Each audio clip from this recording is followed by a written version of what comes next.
Assalamualaikum warahmatullahi wabarakatuh. Perkenalkan, nama saya Muhammad Sahrul Raya dari kelas C dengan NIM S1S1222123. Pada video kali ini saya akan menjelaskan mengenai Introduction to Python Programming, Data Structure and Algorithm.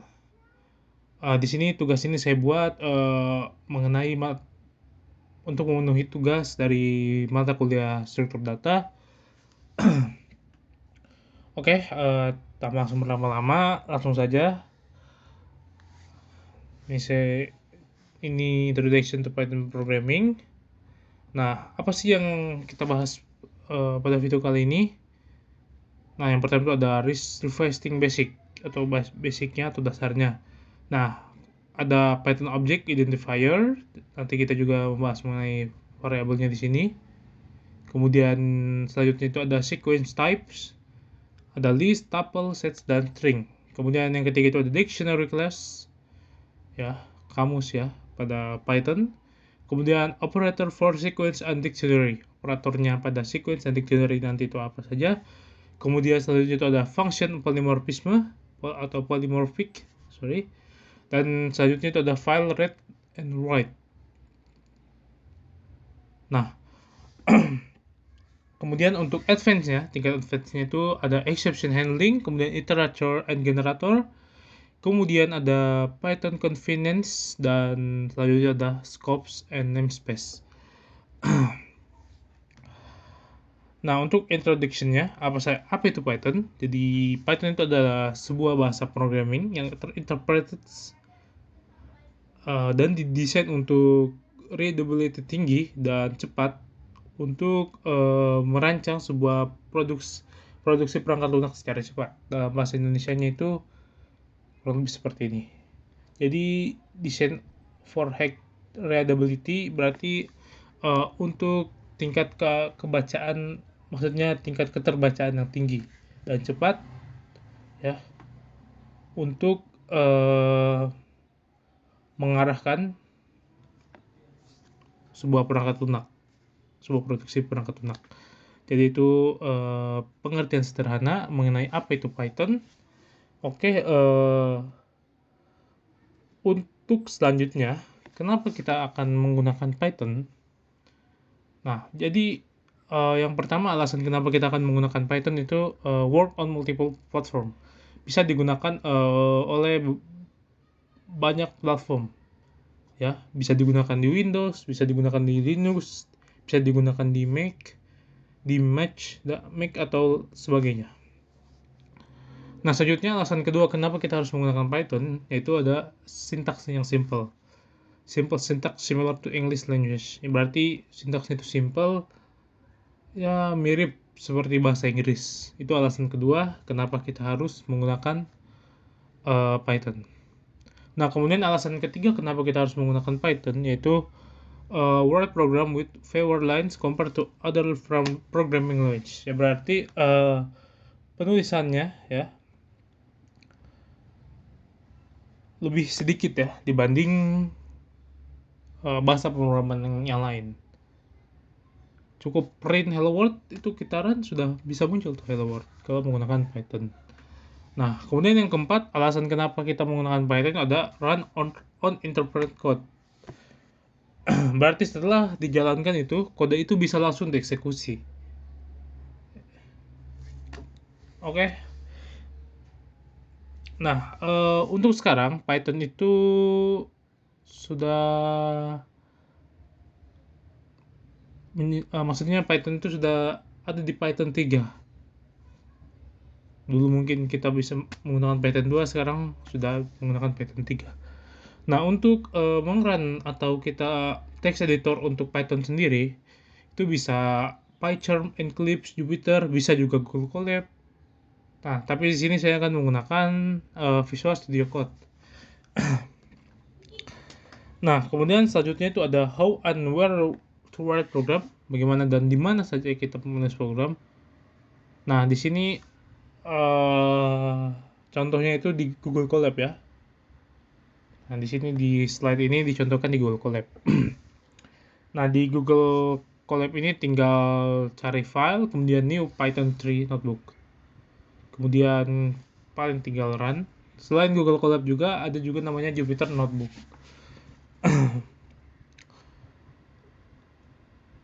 Nah, kemudian ada Python Introduction. Ini Interpreted Programming Language, berarti bahasa pemrograman yang sudah interpretasi secara baris per baris.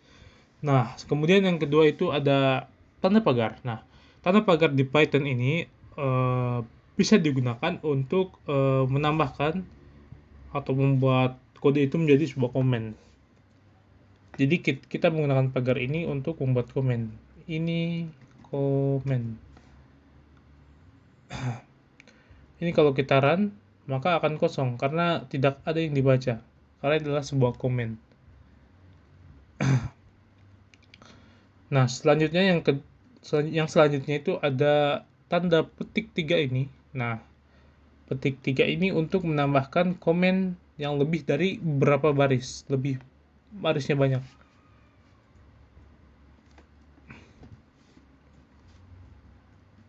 Di komen, nah misalnya seperti ini. Karena kalau misalnya kita menggunakan tanda pagar per baris, ini membutuhkan waktu yang cukup lama. Oleh karena itu, untuk simpelnya kita bisa menggunakan kutip 3 seperti ini. Jangan lupa ditutup. Nah, ini tidak akan membaca apapun. Karena ini masih komen.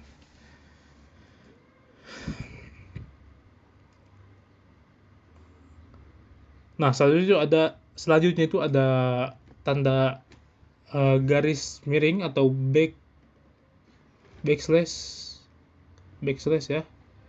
Jadi backslash itu digunakan untuk melanjutkan program tetapi di baris yang baru. Misalnya kita akan print halo, selamat pagi. Nah, kita bisa backslash ya. Sorry.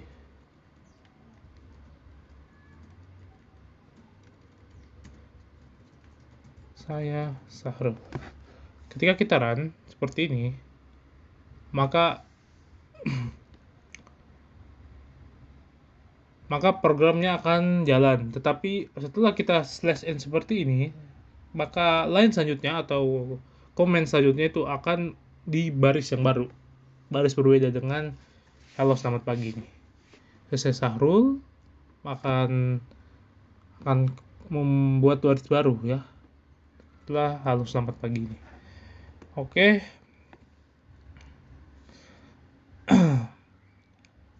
Nah, kemudian kode blok ini harus memperhatikan identasi ya dalam kontrol strukturnya. Misalnya seperti ini. Misalnya jika 3 lebih besar dari 1,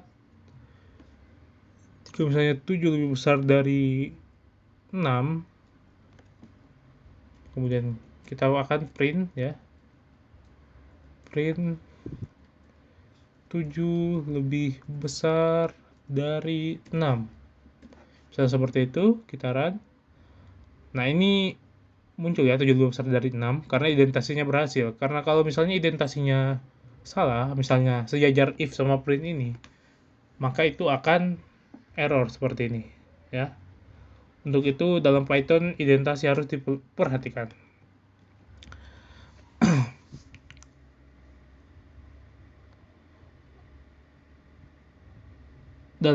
Kemudian selanjutnya itu ada object oriented link dan class itu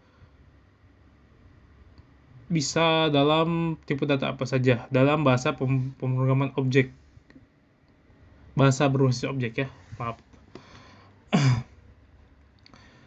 Nah, kemudian selanjutnya itu kita akan bahas mengenai identifier. Nah, apa itu identifier? Oke, selanjutnya kita akan bahas mengenai identifier ya. Apa itu identifier? Nah, identifier itu merupakan variabel nama ya. Variabel nama. Nah, pada huruf kecil, kemudian mengkombinasikan underscore, angka, dan huruf ya. Nah, untuk variable name ini ada ketentuannya juga. Pertama itu tidak boleh menggunakan spasi ya. Misalnya kita akan membuat variabel misalnya MHS1. Kita akan kasih nama Sahrul. Nah, ini MHS1 ini kombinasi antara huruf dan angka. MHS1 ini bisa digunakan untuk membuat variabel. Nah, bagaimana kalau misalnya kombinasi antara underscore juga tetap bisa, asal penulisannya seperti ini. Nah, kemudian kalau misalnya menggunakan spasi itu tidak bisa ya, akan error, akan muncul errornya. Nah, selain tidak boleh menggunakan spasi, dalam penulisan variabel juga itu tidak boleh angka pertama. Ya, itu tidak boleh. Kemudian $, dan lain-lain itu tidak boleh juga. Lebih amannya itu kombinasi antara huruf dan angka. Huruf pertama, huruf itu harus diketikkan pertama ya, dan angka tidak boleh pertama. Seperti itu untuk penulisan sebuah variabel pada Python. Nah, Python identifier ini mirip ya dengan variabel referensi di Java ataupun di C++. Nah, kemudian Python ini diketik itu secara dinamis ya, bahasa pemrograman dinamis. Kemudian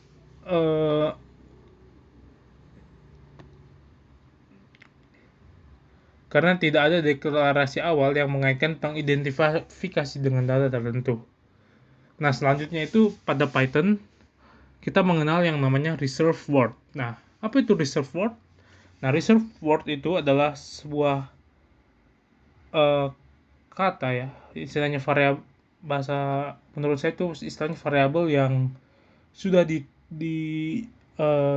dibuat oleh Python, dan kita tidak boleh menggunakan nama kata-kata yang ada di reserve word itu menjadi sebuah nama variabel.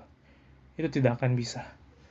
Nah, misalnya ini banyak contoh dari reserve word. Ada false, ada non, true, and, dan lain sampai with ya. Nah, ketika kita itu tidak boleh menggunakan membuat variabel dengan reserve word ini.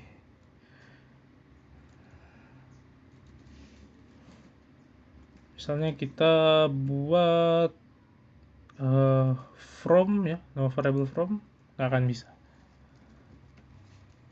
Karena reserve word itu sintaks khusus lah yang dibuat oleh Python. Tidak bisa digunakan untuk identifier atau variabel. Oke, untuk selanjutnya itu kita akan membuat instance ya, kelas baru.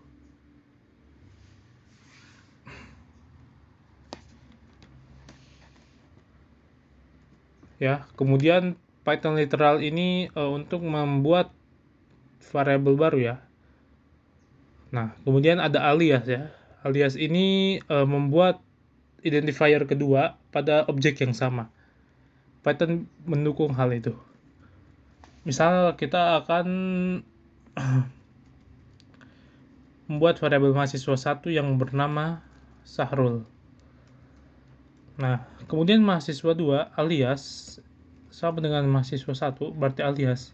Maka ketika kita print MHS2 ya, maka yang muncul itu nama yang ada di MHS1 yaitu Sahrul.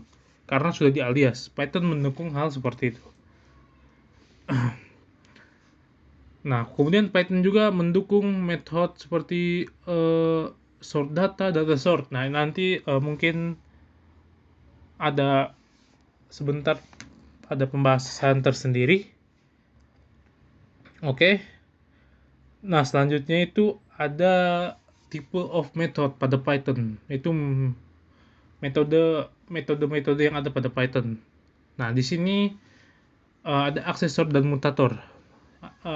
Aksesor ini merupakan untuk mengembalikan informasi ya mengenai objek, mengambil informasi pada objek intinya, tetapi tidak bisa mengubahnya. Nah, sedangkan mutator, apa itu mutator? Nah, mutator itu untuk mengubah nilai dari suatu objek. Lalu selanjutnya itu ada immutable ya. Nah, immutable ini jika setiap objek dari kelas tersebut memiliki nilai tetap pada saat pada instantiation, yang selanjutnya itu tidak akan diubah. Contohnya itu ada float, int, bool, dan str. String ya. Nah, kita bisa membuat, misalnya di sini saya akan membuat kelas yang bernama mahasiswa. Nah, dalam kelas mahasiswa ini kita akan buat konstruktornya dulu, yaitu init di sini. Oke. Nah, ini berisi name juga nim. Oke, di bawah sini itu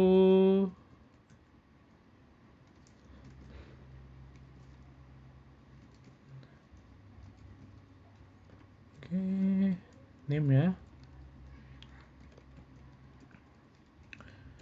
Nah, untuk aksesornya itu kita akan buat get attribute.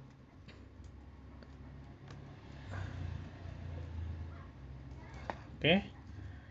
Kemudian self di sini. Nah, kemudian self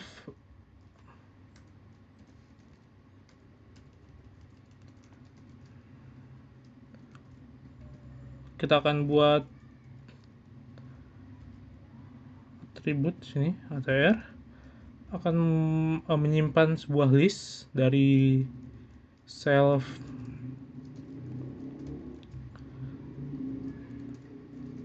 name, dan selanjutnya itu ada self name. Oke. Nah, kita akan mengembalikan dengan return. Nah, untuk mutatornya kita akan membuat function yang bernama set atr. Ini akan self name dan name. Ini ada, kita copy saja ini. Oke, seperti ini sudah. Nah, selanjutnya untuk menjalankan aksesor dan mutatornya itu kita bisa membuat objek baru bernama mhs ya. Mhs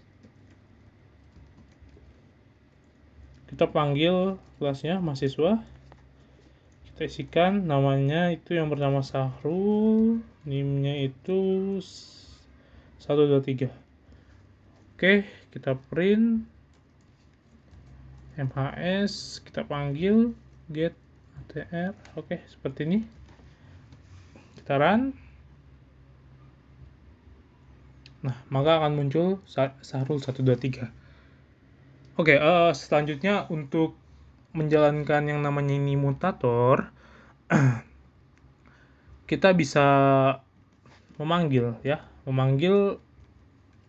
mutator yang telah kita buat. Kita print. Kita buat dulu objek mhs ya. Mhs kita akan set atributnya.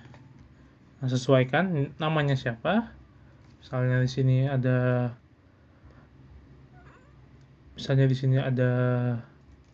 Andi. Sini nimnya misalnya 111. Oke. Kita tinggal print lagi ya. Print. Kita copy saja yang di sini.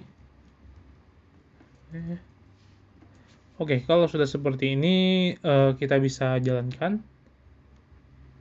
Oke. Ini aksesor dan ini mutatornya. Ini akan mengubah nilai ya, yang tadinya kita berikan darinya Sahrul 123 itu diubah ya. Kurang lebih seperti itu untuk metode ya.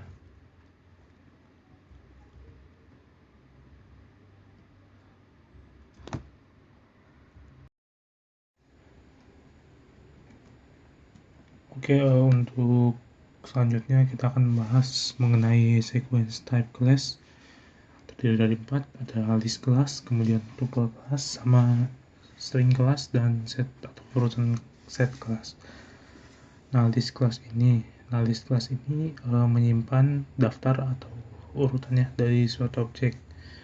Nah, list ini terdiri dari struktur yang referensial, yang berarti secara teknis ini menyimpan serangkaian referensi ke elemen-elemen lainnya. Nah, kemudian contohnya ini seperti ini. Kita punya list bilangan prima yang menyimpan elemen-elemen bilangan prima tersebut. Nah, kemudian mengenai ini list itu dimulai dari indeks 0 ya. Ini dua ini adalah indeks 0. Nah, kemudian rumusnya itu adalah n-1. Berarti kalau misalnya panjangnya ada 10 ya, ada 10 nih. Maksud saya ada 11 ya. Ada 11 elemen yang tersusun pada suatu list, maka panjang indeksnya itu adalah n-1, 11-1, yaitu panjangnya ada 10 ya. Oke, seperti itu. Nah, kemudian list itu ditulis menggunakan kurung siku. Nah, kemudian konstruktornya itu defaultnya itu adalah 0. Nah, kemudian daftarnya itu nilai yang mungkin mutable ya, berarti nilai yang bisa diubah, bisa ditambah, dikurang. Jadi misalnya kita punya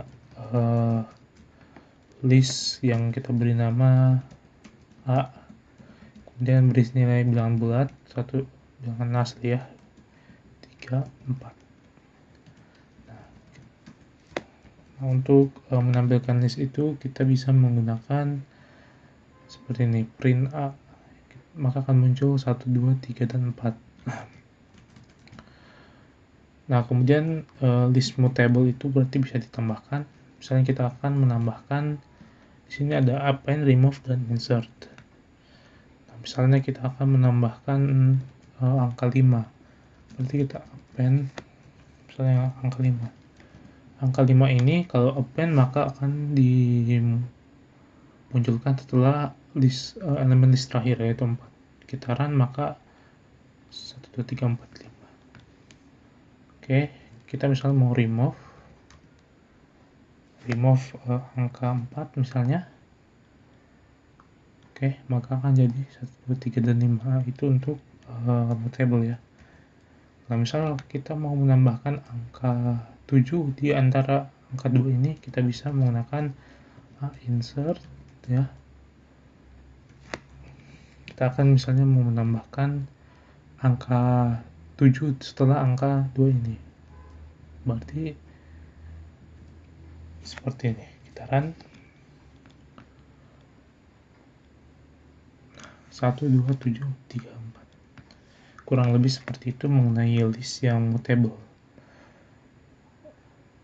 Oke, untuk selanjutnya mengenai tuple class. Nah, tuple class ini sebuah kelas ya dari versi sequence ya. Jadi ini tidak bisa diubah, elemennya juga tidak bisa ditambahkan ataupun dihapus dari urutannya. Nah, kemudian ada parentes atau tanda kurung. Ini adalah tanda kurung biasa itu membatasi sebuah tuple. Jika hanya menggunakan tanda kurung maka tupelnya itu kosong. Nah, untuk cepatnya dengan panjang suatu sebagai literal, misalnya seperti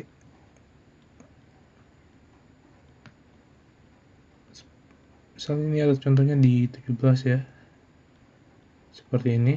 Seperti yang saya bilang tadi, pen itu tidak akan bisa karena tupelnya tidak bisa ditambahkan atau dikurangi, maka pen di sini akan error inputannya. Oke, kita bisa praktikkan dulu.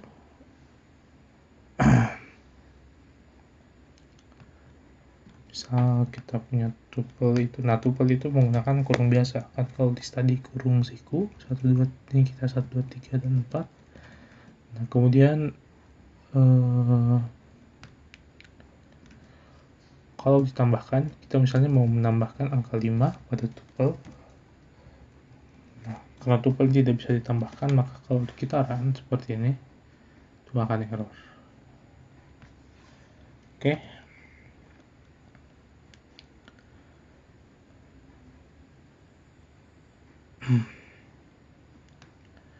Nah setelah tuple itu kita mempelajari ini string class ya.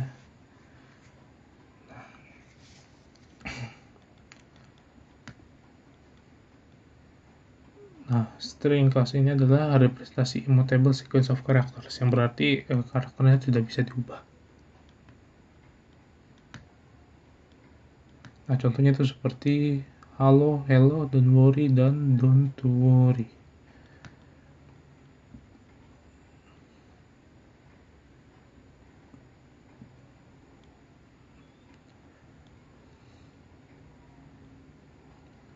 Kemudian ada Unicode juga seperti ini. Kemudian untuk komen yang sudah kita bahas tadi, kita bisa menggunakan petik 3 seperti ini. Petik 1 3 dan petik 2 3, bisa seperti itu. Nah kemudian untuk mengakses karakter individual dari string, kita bisa menggunakan kurung siku seperti ini. Misalnya ini adalah kita praktekkan, kita akan misalnya hello world. Nah untuk misalnya kita mau tahu, kita mau menampilkan huruf O saja yang ini, maka kita bisa menggunakan fungsi yang ini nih.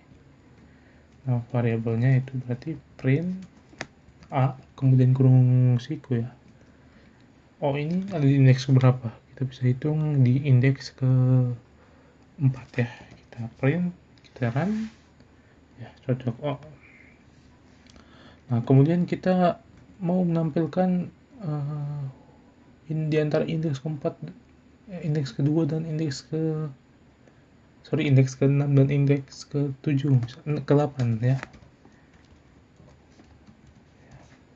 Maka ini akan tampil adalah word saja, Nah, itu untuk menampilkan string. Ya. Nah, kemudian pada kata bahasa Inggris, misalnya don't ya, don't itu kan kita tulis seperti ini ya. Nah, kalau di Python itu akan error ya. Bisa. Tapi kalau seperti ini, nah ini akan error. Oleh karena itu kita bisa menambahkan backslash ya, seperti ini.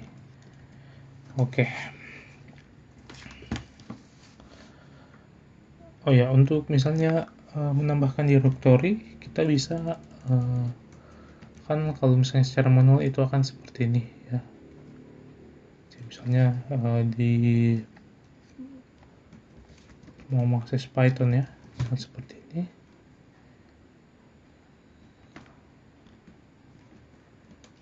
Tugas seperti itu ya. Maka akan jauh ya, seperti ini. Nah, kalau misalnya mau memanggil directory pada Python, kita bisa menambahkan 2 slash seperti ini. Nah, maka akan jadi seperti ini ya. Oke, setelah string itu ada set dan frozen set ya. Jadi set dan frozen set ini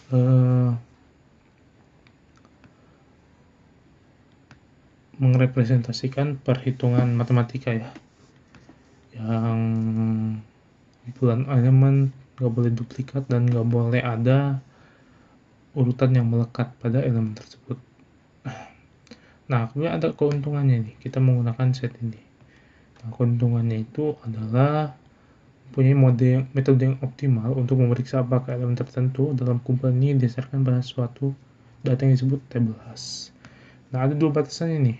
It does not mention the elements in a particular order, yang berarti tidak mempertahankan elemen dalam urutan tertentu. Kemudian yang kedua ada only distance of immutable, ya. Berarti itu hanya instance dengan tipe yang tidak dapat diubah ke dalam kumpulan seperti integer, float, string, tuple, dan frozen set. Oke.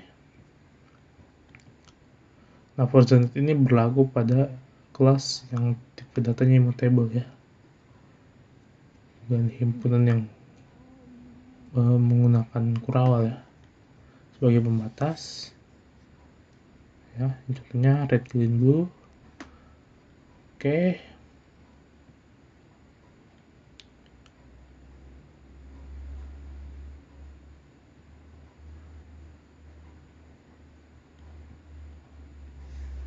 Nah, misal seperti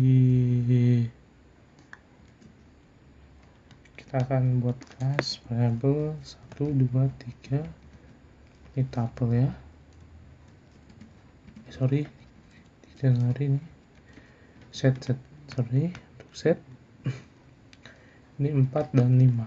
Kita mau menyatukannya gimana?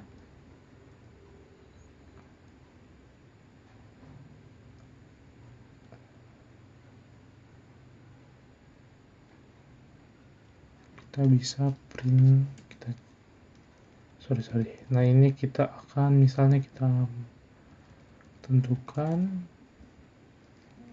3, 4, kita memanggil welcome, misalnya welcome.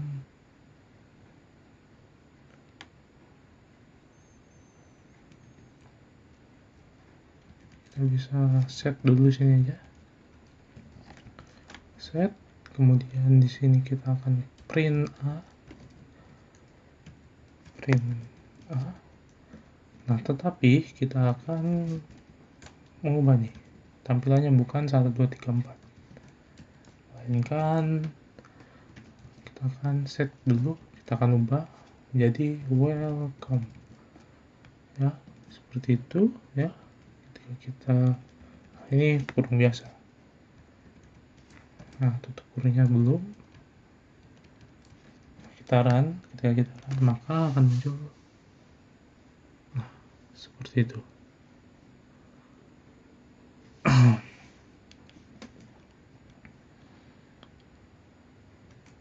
Oke.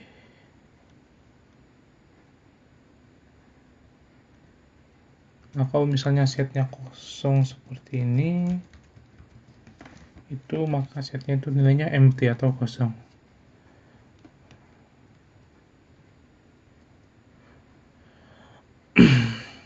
Nah, selanjutnya itu ya, kita bisa juga mengupdate dari set, ya. Kita bisa menggunakan fungsi dari add ini. Misalnya kita menambahkan 5, kita hapus dulu ini. Nah, sorry.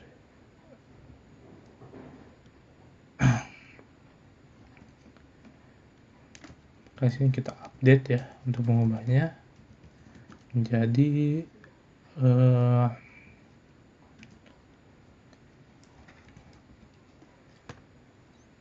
7. Karena tadi misal kita udah buat set kosong, ya,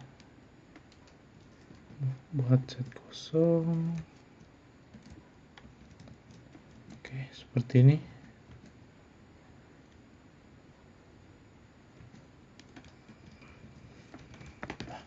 Kita akan mengupdate, maka yang muncul adalah sorry, kita belum print di sini. Print A. Nah, 5 dan 7, 5, 6 dan 7, seperti itu untuk set dan version set. Oke.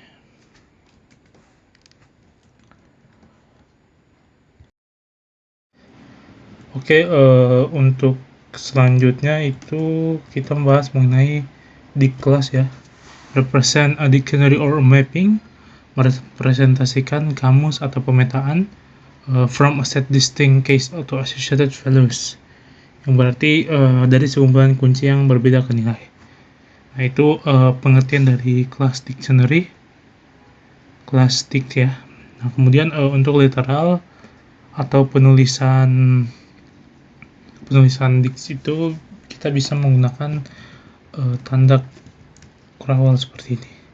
Misalnya kita buat dictionary kelas A, ini kita beri nama ya, nama Sahrul, kelas C ya. Ini sudah pembuatan dictionary A yang bernama A. Gitaran, nah ini maka seperti ini. Nah, itu untuk penulisan dictionary. Nah, ketika literalnya seperti ini, maka dictionary itu kosong. Kemudian the constructor for the dict class accept an existing mapping as a parameter, yang berarti konstruktor untuk kelas dict menerima pemetaan yang ada sebagai parameter. Nah, alternatifnya konstruktor menerima rangkaian pasangan nilai kunci sebagai parameter, seperti pada dict pairs dengan pasangan seperti ini. Nah, jadi selain seperti ini, penulisan dictionary juga bisa menggunakan function ini, kemudian seperti ini. Nama Sahrul ya. Oh ya, ini kalau seperti ini jangan pakai titik dua, pakai koma saja. Oke. Nah, kelas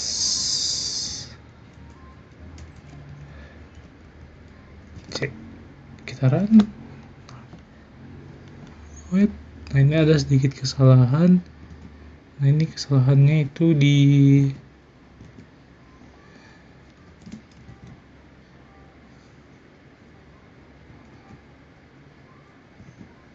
ini terbalik ini.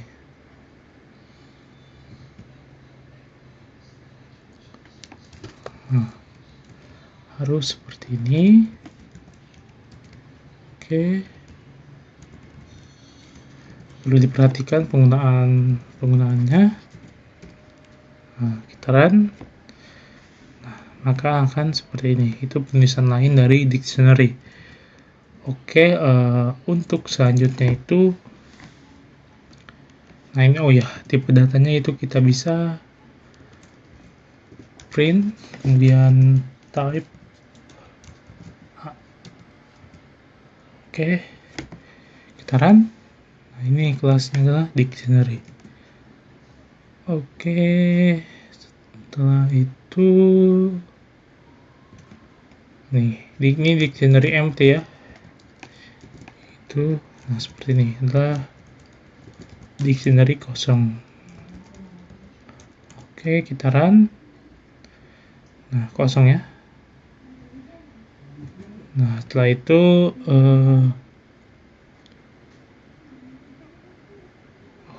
oke. Setelah itu kita ke expression, operator, dan precedence ya. Nah, yang pertama itu adalah logical operator, not and or.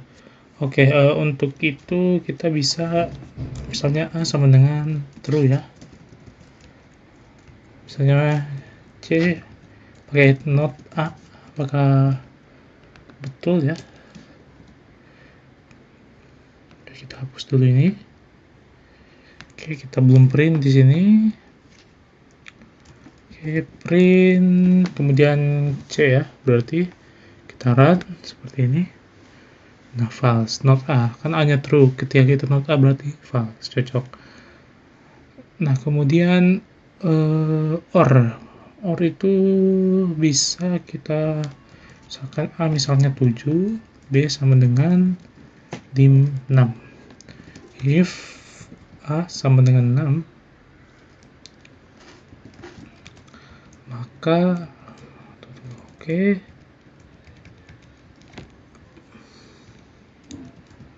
Oh ya, ini oke, maka kita print C. print true. Ini aja, or B sama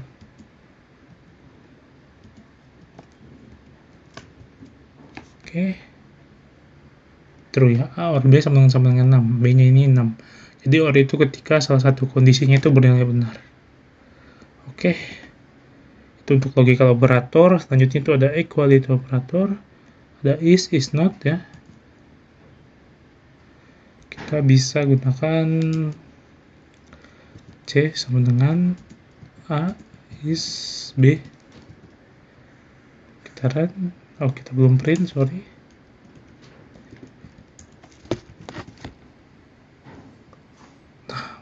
False.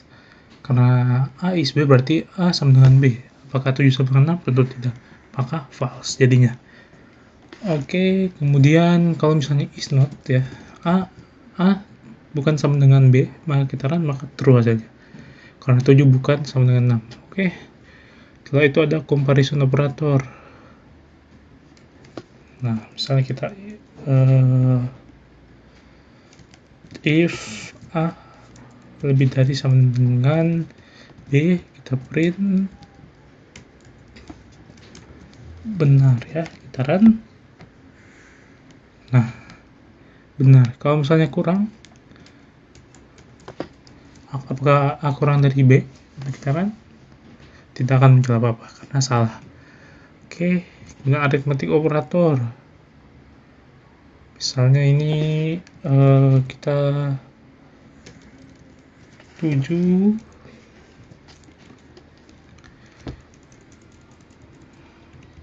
misal C sama dengan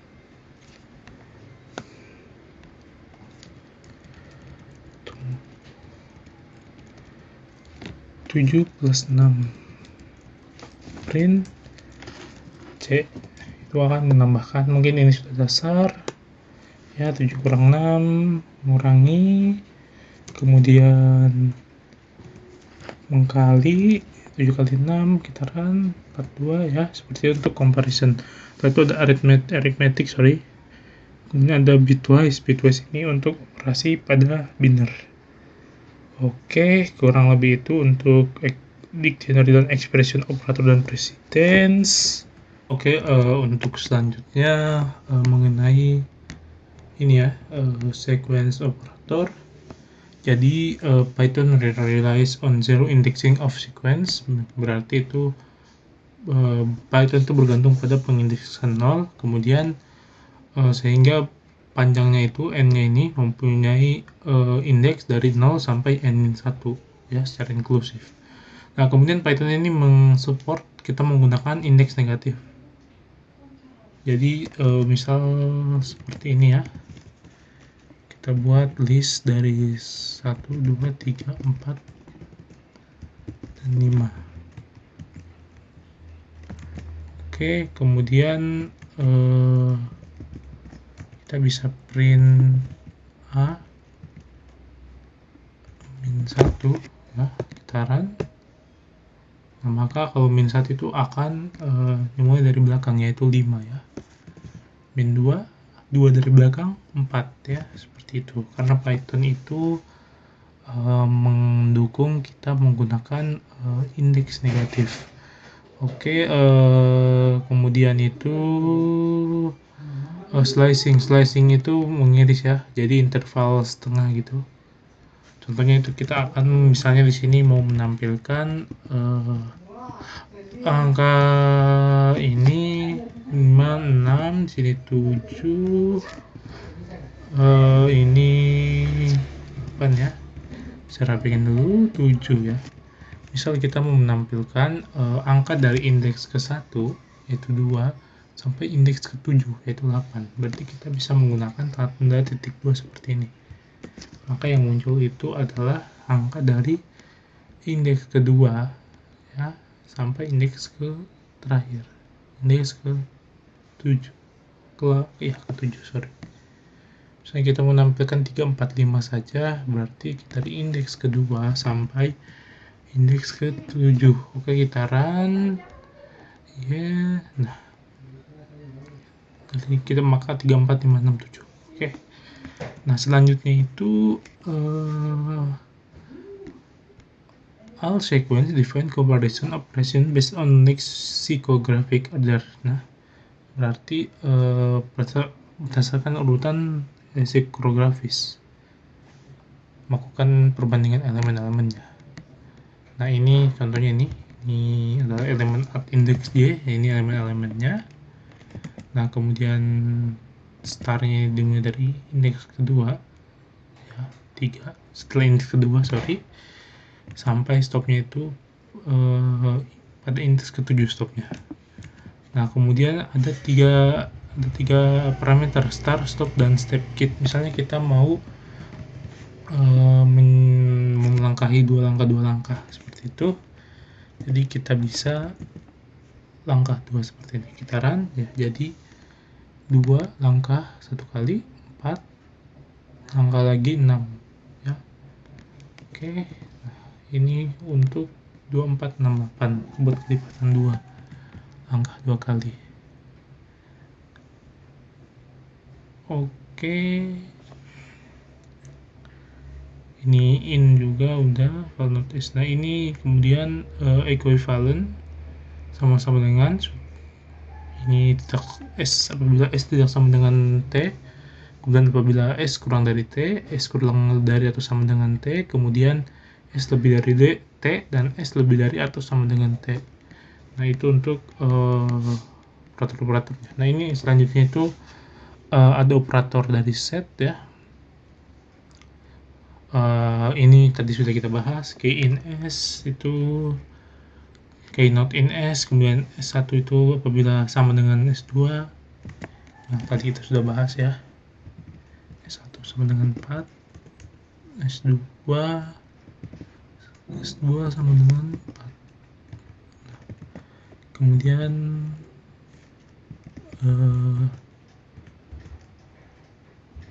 C sama dengan S1 sama dengan S2. Kalau kita print ya, sorry ini kita kelebihan sama dengannya ini S2 itu berarti kita akan print C seperti ini, print C, kita run seperti ini, kemudian true berarti ya.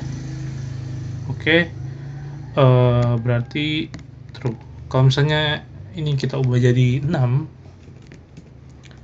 maka hasilnya itu adalah false karena itu tidak sama dengan ini, karena ini set ya, jadi kita seperti 1 2 1 2. Oke. Nah, true. Kalau misalnya ini kita lebihkan jadi 1 2 3, apakah sama? Tentu saja false. Nah, tidak sama dengan. Nah, apakah S1 tidak sama dengan S2? Nah, variabel S1 tidak sama dengan S2 ya, true berarti ya. Oke, untuk selanjutnya itu lebih dari atau kurang dari, ini juga sudah. Misalnya ini atau ya, or ini sama dengan 1. Ini atau ya. Ini dan ini adalah elemen S1, strip S2 itu elemen-elemen yang ada di S1 itu gak ada di S2. Kemudian S1 nah misalnya penulisannya itu seperti ini, S1 maka gabungan dari keduanya ini ya. Oke, ini error karena kita belum ya.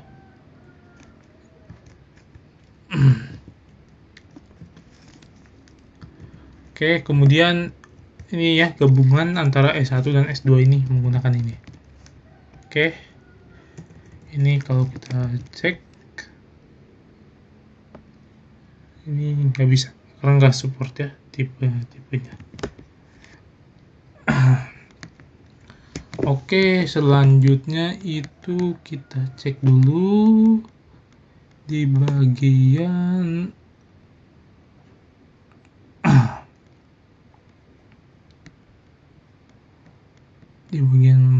white, kita lihat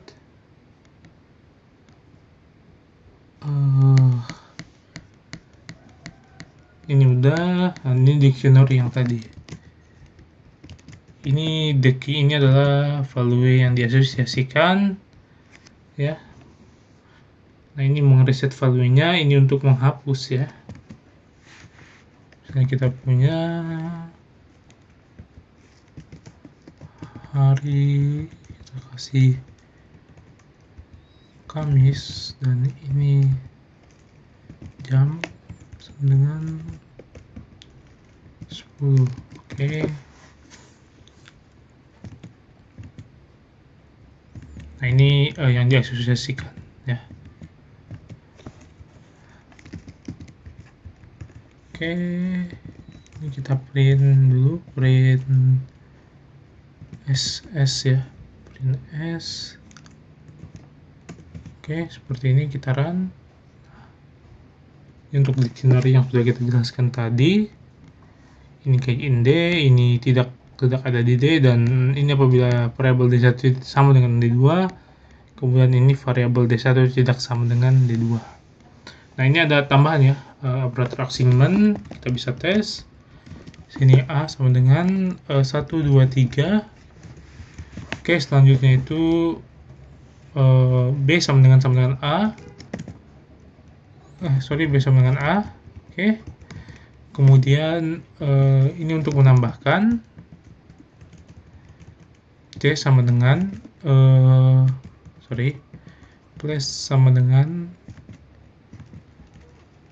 4 dan 5, ya, seperti itu. Oke.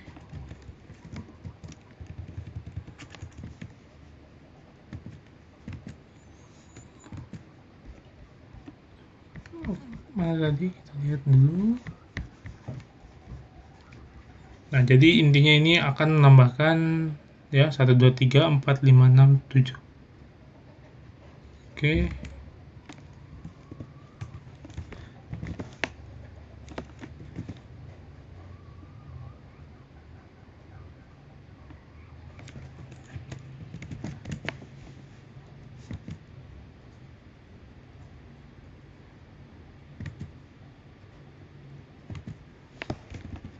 Ini B, ya.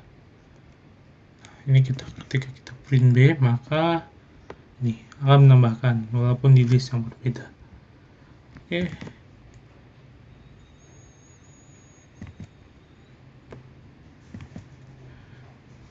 Nah, kemudian ada operator precedence. Nah, ini operator yang prioritas. Ini, ya, yang pertama itu ada member access, ini member, kemudian function, method, calls, dan container itu seperti ini. Kemudian eksponen, pengangkatan, simbolnya itu seperti ini. Kemudian operator unary, ya, simbolnya itu seperti ini, ya. Kemudian multiplication, division, kali bagi, modulus, ya. Kemudian addition atau subtraction, penambahan, pengurangan. Bitwise itu seperti ini, bitwise n, ya, n. Kemudian XOR, bitwise OR, comparational containment, ini is not, sama dengan, tidak sama dengan.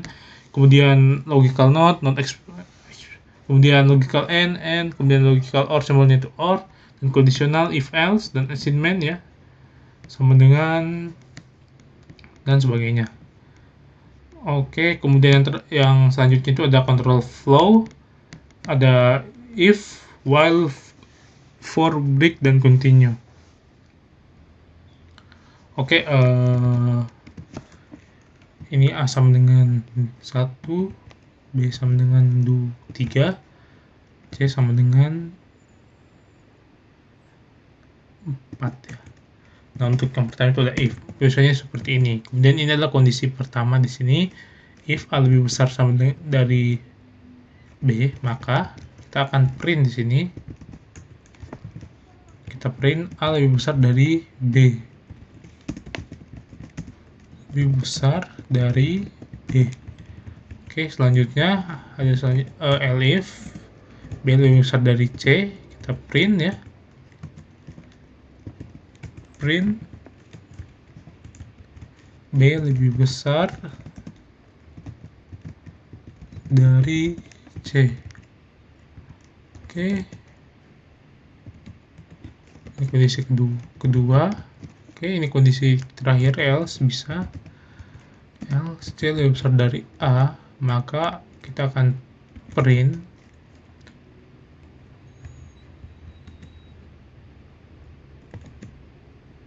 ini elif ya. Kalau else itu nggak perlu ada kondisi lagi. Kita print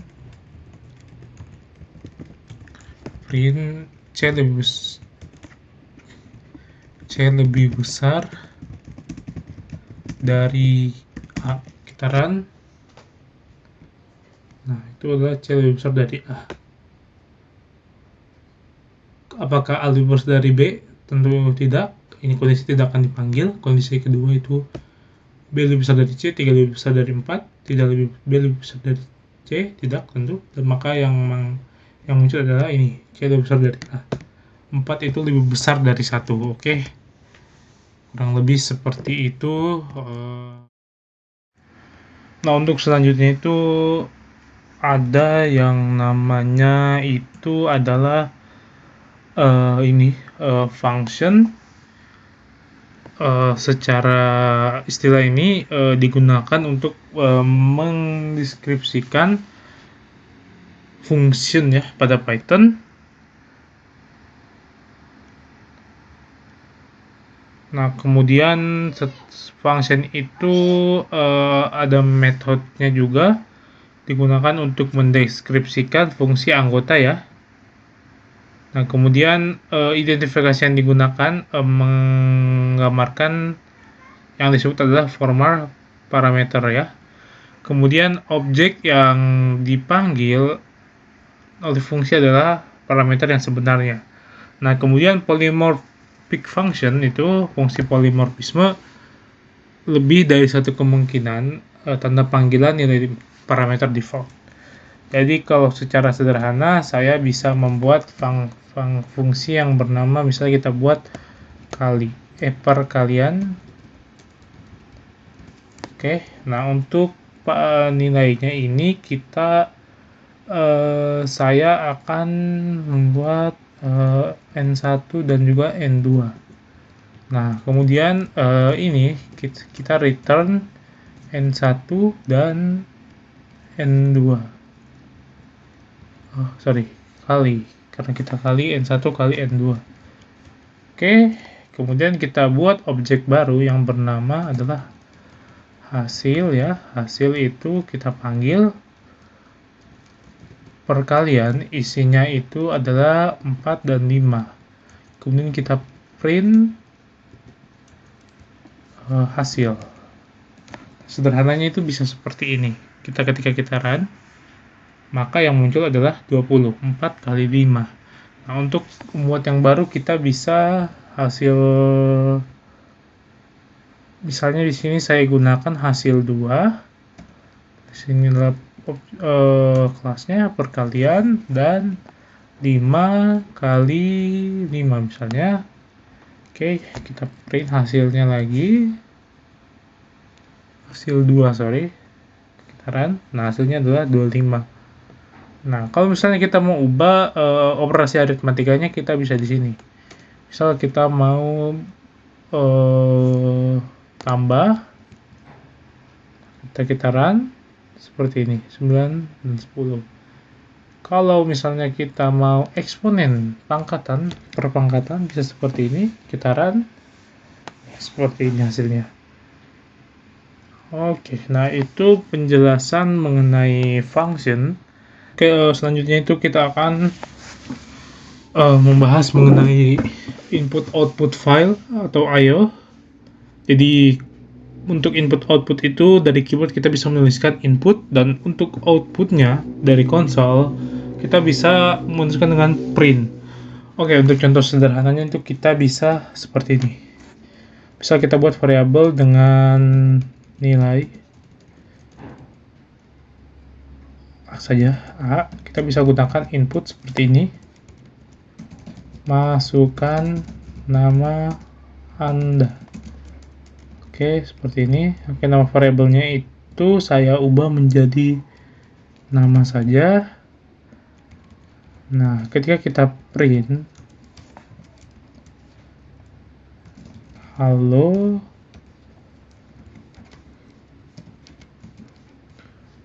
nama. Kita run.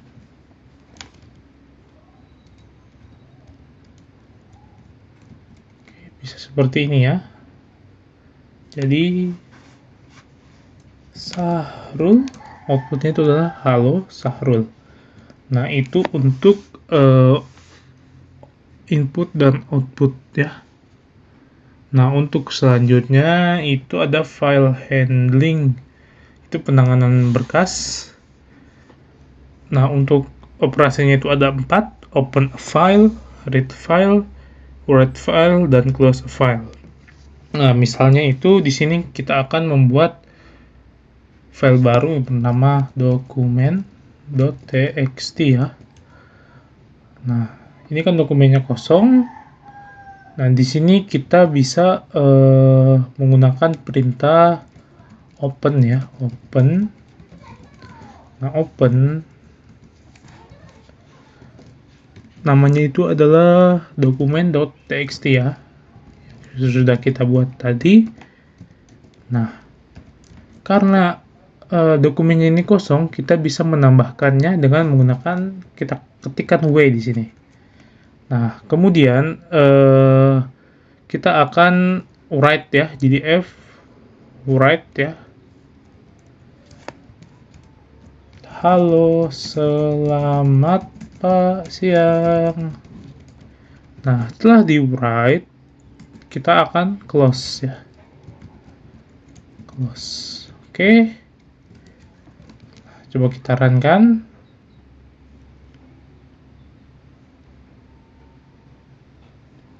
Wait, kita close dulu ini.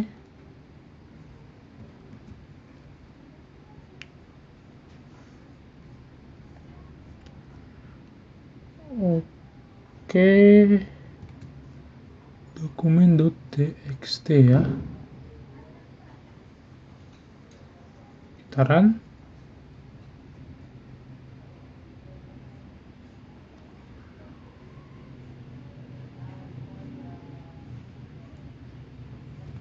Oh, tampaknya ini kita cari permasalahannya dulu. Kita run lagi.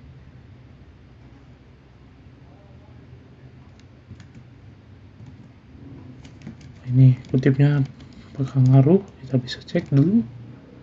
Kita run. Oh, tidak ngaruh juga ya. Dokumen, nah ini typo ya. Nah, run dokumen.txt. Oke, alright ya. Masih salah juga ini.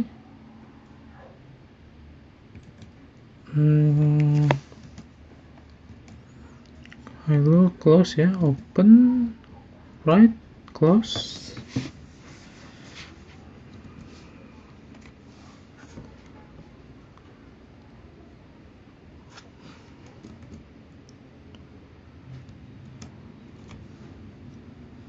Kalau misalnya berpengaruh, run. Nah, ternyata karena saya membuat folder dokumen ini ke dalam folder tugas, jadi nama foldernya juga kita harus buat, sehingga muncul outputan halo selamat siang. Nah, ini untuk write ya. Nah, sekarang untuk membaca kita bisa menggunakan fungsi di sini open dulu. Dari tugas dokumen kita copy saja ini. Oke, kita copy. Kita bisa kasih komen saja dulu. Ini kita lupa. Nah, ininya kita ganti dengan R untuk read ya. Oke, print, kita print F read ya. Oke, nah ini untuk membaca ya. Kemudian kita close. Kita run, apa yang terjadi? Nah, maka akan muncul Ini halo selamat siang. Misalnya kita ubah halo selamat pagi. Ini main page kita run. Halo selamat pagi. Nah itu untuk input, penanganan input dan output. Nah untuk selanjutnya itu ada penanganan pengecualian ya, exception handling ya. Jadi exception handling ini pengecualian adalah peristiwa yang terjadi selama eksekusi program mengganggu alias error nantinya dari normalnya. Nah ini mencakup throw suitable exception, raise assert, dan try except ya. Kemudian fungsi try atau except ya. Nah di sini kita bisa menggunakan try except saja. Oke. Angka kita buat inputan dulu. Masukkan angka seperti ini ya. Oh ya, kita try dulu, sorry. Try. Oke, identitasinya jangan lupa. Oke, try. Oke.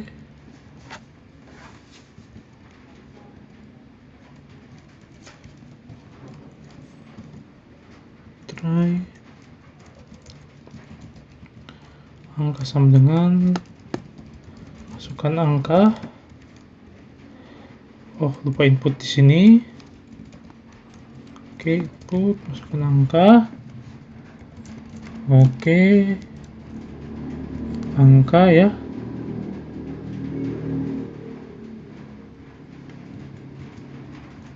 Nah, kemudian if angka lebih besar dari kurang dari 0 ya, maka kita print masukkan angka lebih dari 0. Oke, kita run.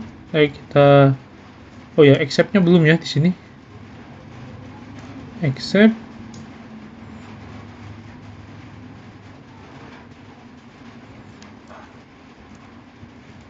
Oke, kita print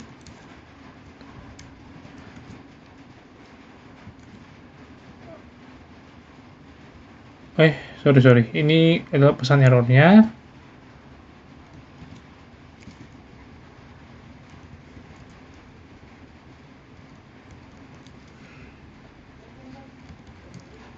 Kita masukkan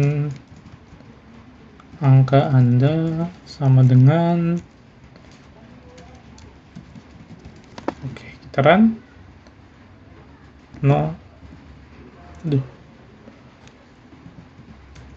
Nah, maka akan accept masukkan angka lebih dari 0. Nah, itu untuk exception handling. Selain try except ada juga raise assert. Nah, ini sudah kita bahas. Ini assert ya, jadi assert itu digunakan untuk menegakkan ya suatu kondisi. Nah ini ada common exception types, ada exception, attribute error, of error, IOE error, index error, key error ya. Nah, keyboard interupsi, time error, stop iteration, type error, value error, zero division. Nah itu untuk input output ya. Nah untuk selanjutnya itu ada iterator dan generator ya. Ini iterator adalah object that manage an iteration through a series of value. Berarti objek yang mengelola ya iterasi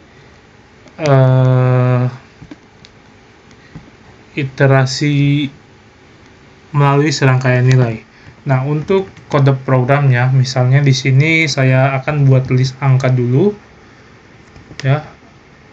1 2 3 4 5 6. Nah, kemudian kita akan iter aja. Variable i kita akan gunakan fungsi iter, kemudian mengambil list ya. Nah, selanjutnya kita akan print ya. Print next dulu. Next dari i. Kita run ya. Kita run di sini. Nah, 1. Kita kopikan lagi, kita run 1 2. Oke. Sampai jumlah di situ ada 6 kali, kita run 6. Nah, kita run lagi, 1 kali lagi. Nah, itu ada error karena i-nya itu cuma sampai 6. Sedangkan ini next-nya itu ada 7 kali. Nah, itu penjelasan mengenai iterator. Nah, sedangkan mengenai generator ya. Nah, generator itu ini teknik yang paling mudah untuk membuat iterator dengan Python ya, itu menggunakan iterator. Nah, kita bisa di sini buat function def count to up max ya. Nah, count-nya itu saya kasih nilai dulu 1. Kemudian kita buat aja yang sesuai sama ini. Fibonacci ya. Fibonacci. Nah, kemudian kita buat hanya itu adalah 0, B-nya itu 1 ya, 1 ya. Nah, while true, jika benar, ini jangan lupa titik 2 di sini. While true, oke. Jangan lupa pakai yield A, A plus B ya, seperti ini. Oke. Kemudian A itu sama dengan B, is ya tadi. B ini adalah true. Oke. Nah, ini series. Buat list kosong dulu.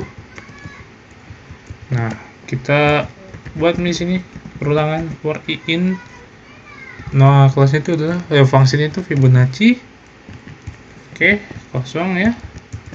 Nah, jika Fibonacci ini kita lebih kurangin, batasin sorry, jadi 100 saja. I ya. Sini itu akan menambahkan ya append i-nya ya. Nah, jika salah maka akan break ya, break. Oke, print di sini Fibonacci-nya, Fibonacci series ya.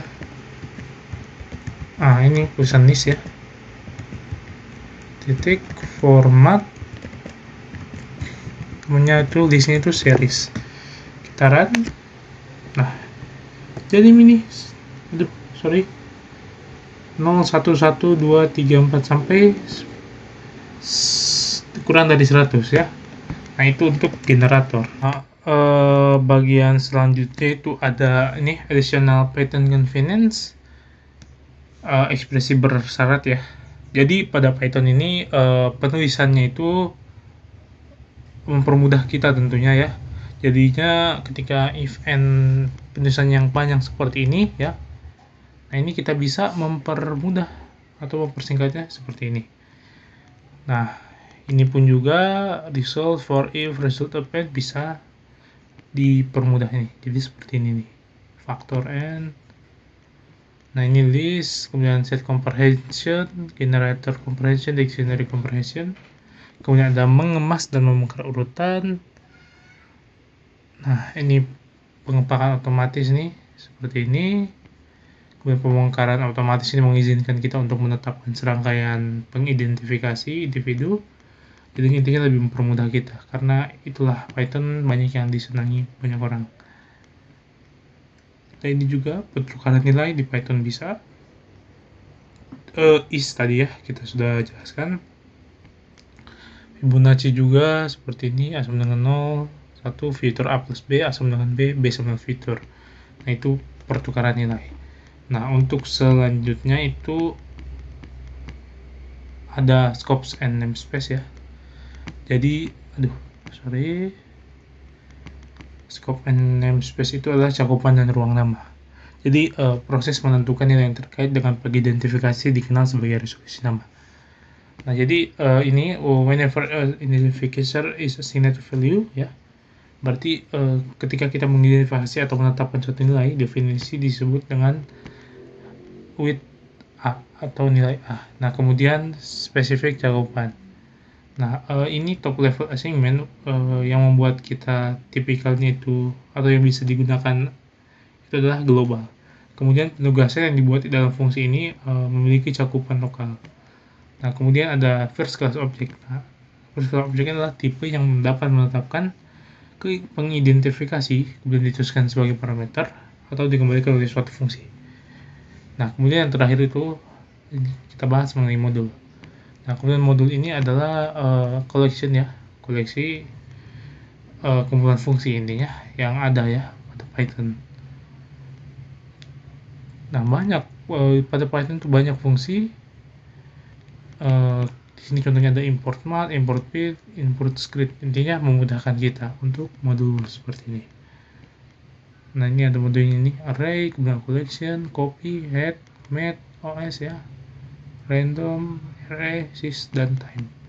Nah, mungkin itu saja penjelasan mengenai video saya kali ini. Kurang lebihnya mohon maaf. Assalamualaikum warahmatullahi wabarakatuh.